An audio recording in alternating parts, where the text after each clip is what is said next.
Hello বন্ধুরা, আপনাদের সকলকে আমার চ্যানেলে স্বাগত। শীত চলে এসেছে, বাজারে সবুজ তরতাজা পালং শাকও উঠেছে।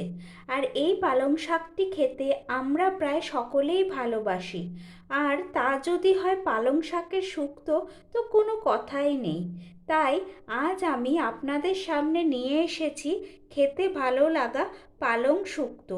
আসুন আর দেরি না করে রান্নাটি শুরু করি। শুক্তোটি করতে গেলে যে সকল উপকরণগুলি লাগে তা হলো, প্রথমেই নিয়েছি পালং শাক 1 আঁটি, যা আমি খুব ভালো করে ধুয়ে কুচি করে রেখেছি। এখানে আমি খালি পালং শাকের পাতাগুলোই নিয়েছি। আর লাগছে আলু, যা সেদ্ধ করে চোকলা ছাড়িয়ে রেখেছি। সর্ষের তেল পরিমাণ মতো নিয়েছি। নুন ও চিনি আন্দাজ মতো।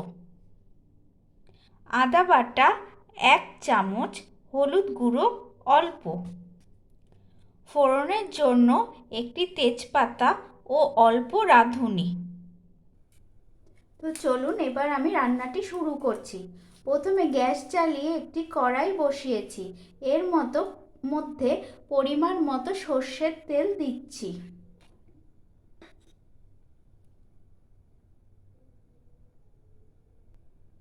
তেল গরম হলে এরপরে রাঁধুনি ও তেজপাতা ফোড়ন দিচ্ছি। ফোড়নের সুগন্ধ বের হলে এরপরে আমি আলুটা চটকে দিলাম ও একটু নাড়াচাড়া করে নিচ্ছি।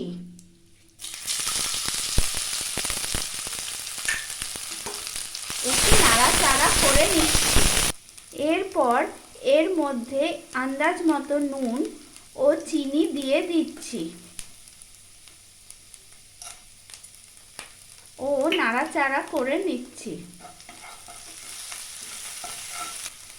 এরপর এর মধ্যে আমি শাকটা দিয়ে দিচ্ছি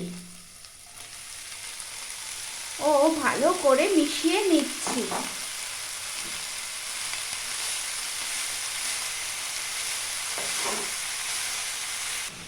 পালং শাকটাকে ভালো করে নাড়াচাড়া করতে হবে যতক্ষণ না শাকটা মজে আসে।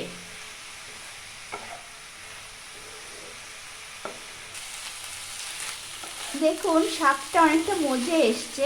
এটাকে চাইলে আপনারা একটু হাতার পেছন দিয়ে একটুখানি স্ম্যাশ করে দেবেন, যাতে আলুটা শাকের সাথে ভালো করে মিশে যায়। এইভাবে একটু একটু করে স্ম্যাশ করে দিতে হবে। এরপর এর মধ্যে অল্প একটু হলুদ গুঁড়ো দিয়ে দিতে হবে।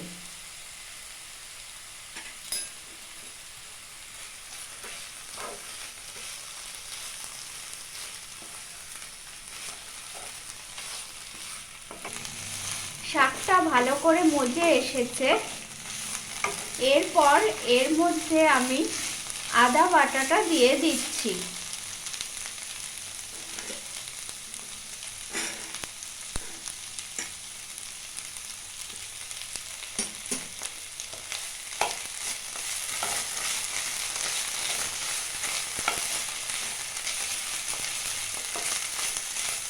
ও ভালো করে মিশিয়ে নিচ্ছি। শাকটা মজে এসেছে। এবার আমি একটু কাঁচা তেল ছড়িয়ে ভালো করে মিশিয়ে নিচ্ছি।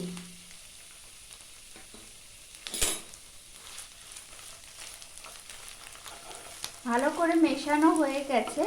আমার পালং শুক্তো রান্নাটি রেডি হয়ে গেছে। এবার আমি নামিয়ে পরিবেশন করে দেখাচ্ছি। আমার তৈরি হয়ে গেল আজকের প্রিপারেশন পালং শুক্তো। শীতকালে গরম ভাতের সাথে জাস্ট জমে যায়। আপনারা বাড়িতে অবশ্যই বানাবেন ও কমেন্টে লিখবেন কেমন হলো। রেসিপিটি যদি ভালো লাগে তো লাইক দেবেন, শেয়ার করবেন, ভিডিওটিকে আরও ছড়িয়ে দিতে সাহায্য করবেন। আমার চ্যানেলটিকে সাবস্ক্রাইব করবেন ও পাশে থাকা বেল আইকনটি ক্লিক করবেন। তাহলে আসি আজকে, টাটা।